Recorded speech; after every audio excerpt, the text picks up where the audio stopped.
Nominations have closed for the Maharashtra elections, but there was still no clarity over a few seats.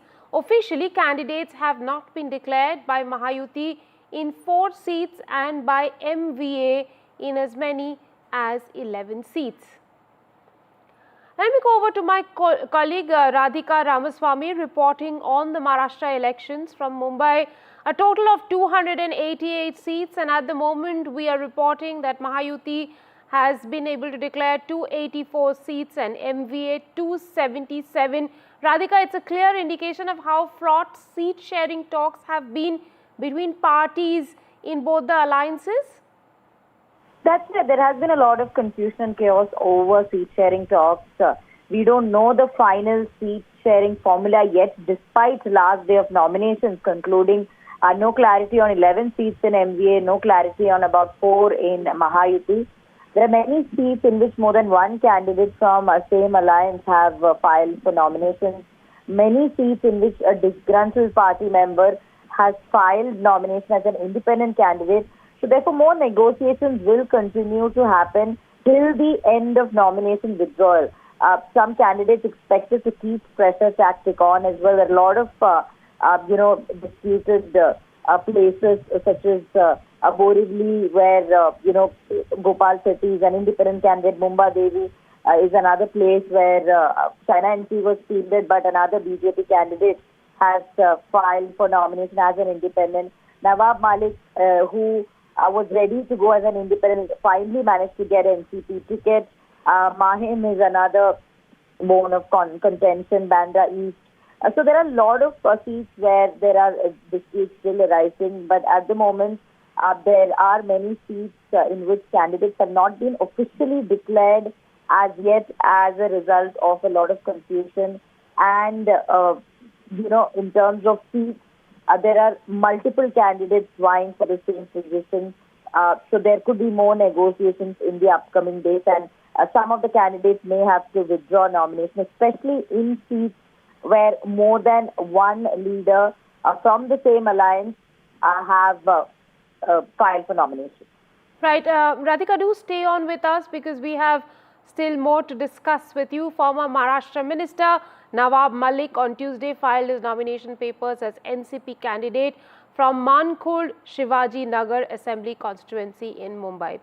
The development came days after city BJP President Ashish Shelar said his party is against Malik's candidature for the November 20 elections. Deputy CM Devendra Fadnavis said he is not aware of Malik filing papers as NCP nominee. Nawab Malik, a sitting MLA from Anushakti Nagar, has left that constituency to his daughter Sena, who is making her debut in electoral politics as NCP candidate. Malik was a minister in the Maha Vikas Aghadi government and was arrested in 2022 in a case first registered by NIA against Dawood and his associates, including Chota Shakil and Tiger Memon. Malik was granted bail on medical grounds in July last year. Nawab Malik यांच्या उमेदवारीबद्दल भारतीय जनता पक्षाची भूमिका हीच आहे की भारतीय जनता पक्ष नवाब मलिक यांचा प्रचार करणार नाही, प्रचार करण्याचा विषय येत नाही. आमची भूमिका दाऊद आणि दाऊदशी रिलेटेड केस या संदर्भातल्या व्यक्तीच्या प्रचाराची नाही.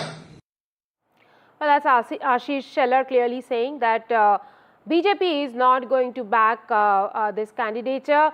After NCP had split, the faction led by Deputy Chief Minister Ajit Pawar took Nawab Malik into its fold despite objections from their ally BJP.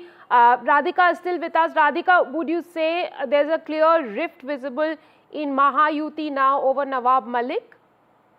Yes, that's it. This is certainly going to be a big flashpoint within Mahayuti alliance, especially between NCP and BJP after Nawab Malik being filed from Mankhurd constituency as an NCP candidate.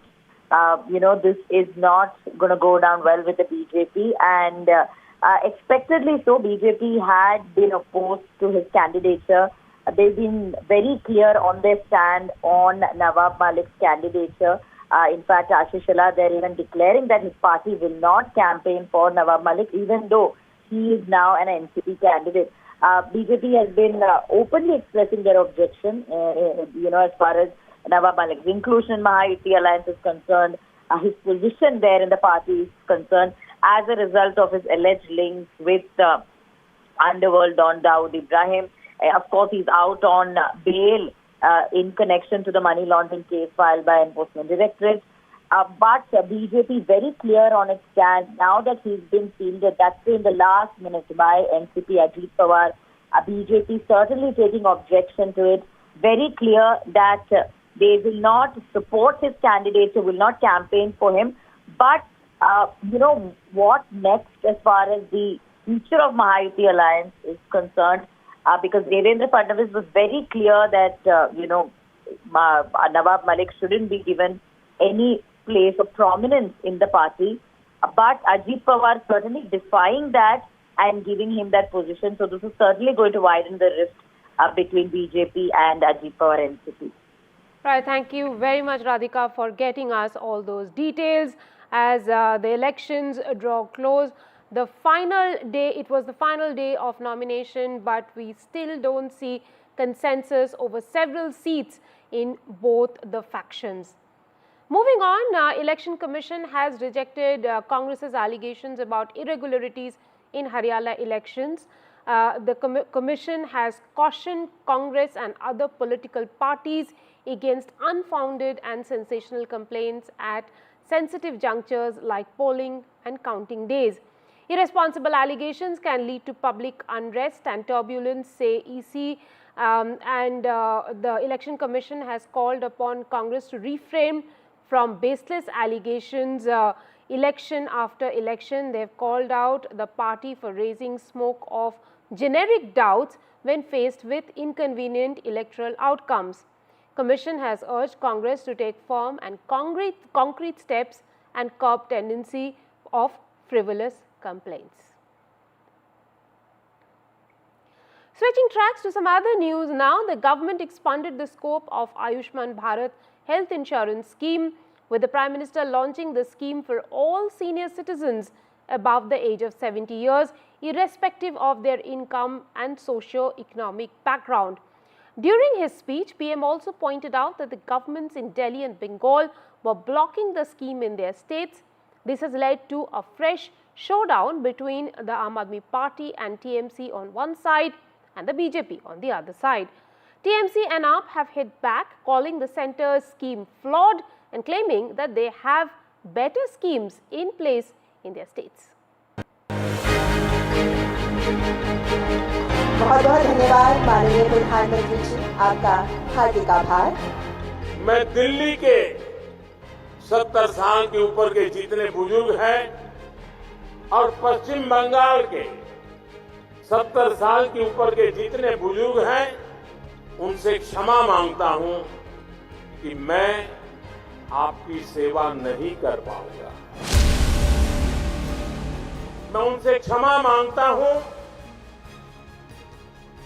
कि मुझे पता तो चलेगा आपको कष्ट है, मुझे जानकारी तो मिलेगी, लेकिन मैं आपको सहाय नहीं कर पाऊंगा। और कारण, दिल्ली में जो सरकार है और पश्चिम बंगाल में जो सरकार है, वो इस आयुष्मान योजना से जुड़ नहीं रही है। The Prime Minister's lament on Ayushman Bharat not reaching possible beneficiaries in Delhi and West Bengal has set off a political showdown between the BJP and the TMC and the Aam Aadmi Party. The Trinamool Congress says that the Prime Minister's comment is an attempt to confuse people, and the Swasthya Sati, the state's own health insurance scheme, is better and has better coverage. प्रधानमंत्री जी उनका scheme का rules and जो regulations है वो detail में नहीं बताया और पब्लिक को कंफ्यूज करने का एक पॉलिटिकल मैसेज दिया। The TMC also says when it comes to funding, coverage, mode of implementation, cost and other parameters, Swasthya Sati fares better. The BJP has countered this, saying there are complaints of Swasthya Sati cards not being honoured as payments are delayed to hospitals. The AAP also hit out at the PM as it claims it has transformed healthcare services in Delhi in its tenure.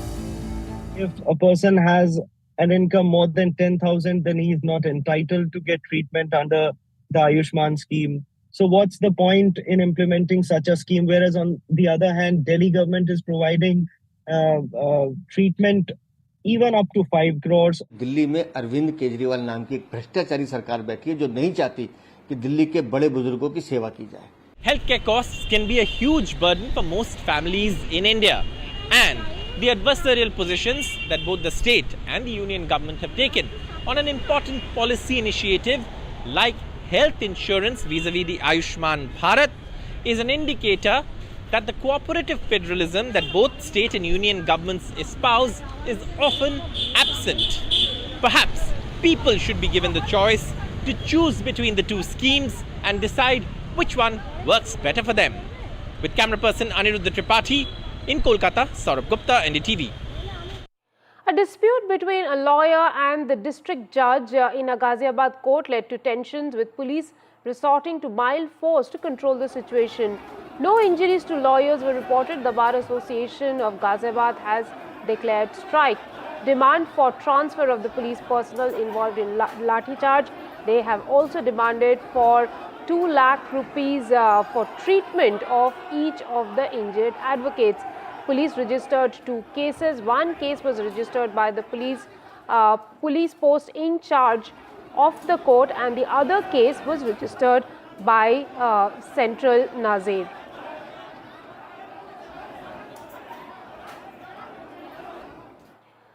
Around 95 kilograms of drugs were seized as cops busted a meth lab in the National Capital Region. It was a joint operation by the NCB and the Delhi Police, where a Delhi-based businessman is said to be involved, and Tihar jail warden is under the scanner.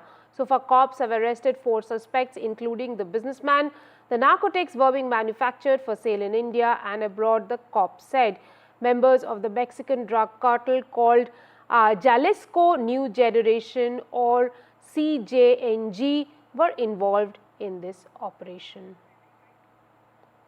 A major drug seizure has happened in Chennai. It was done by NCB in Chennai. 27 crore worth of methamphetamine was seized by NCB in Chennai. 2 men, including a Sri Lankan national, was arrested. A cash a booty of 15 lakh rupees was seized. The drug was bound for Sri Lanka, say the investigators. Over 150 people were injured in a tragic fire incident in Kerala's Kasaragod. 8 people were seriously injured. Kerala government has formed an SIT to probe the fire tragedy. Post-midnight at Anjutambalam Veerar Kavu in Kasaragod. The drums were beating, the Theyyam artist was performing, the firework display had just begun when suddenly a huge ball of fire erupted, leaving people terrified and in panic. 154 people were injured. At least 6 suffered severe burns. They were bursting crackers. One of the crackers has bursted and fallen on the room where crackers were stored. So that is where the explosion has happened. And since people were sitting very close to the room where storage was done, there are many changes that the temple authorities have done, which they have not informed. So from temple authorities said, we see a lot of lapse. So we have 3 people under custody right now. 30 of the victims were brought to our hospital in a short time, where we had to announce a mass casualty code, and with the help of all the departments and teamwork, we could successfully stabilize all of the patients. Some 1,500 people had gathered for the Theyyam festivities that begin first at this Neeleshwar temple in North Malabar. Investigators say the mandatory safeguards like storing firecrackers at least 100 meters away from the fireworks display area had been ignored. Police was not cautious about this festival. They were make an inquiry regarding this exploitation. 8 people on the temple committee have been named in the FIR. They are accused of violating public safety, endangering lives under the Explosive Substances Act. With inputs from Kasaragod, Uma Sudhir, NDTV.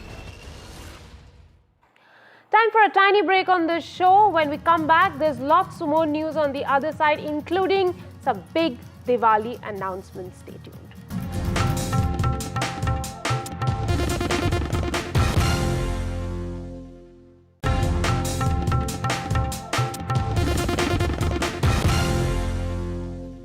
It's a big Dhanteras announcement for the petrol dealers from the oil marketing companies. The companies have announced revision in dealer margins. The commission of the petrol pump dealers will be hiked. In fact, the OMCs will implement the intra-state freight rationalization. Union Minister of Petroleum said it will benefit citizens as well. The move will result in fuel price cut in remote states as well.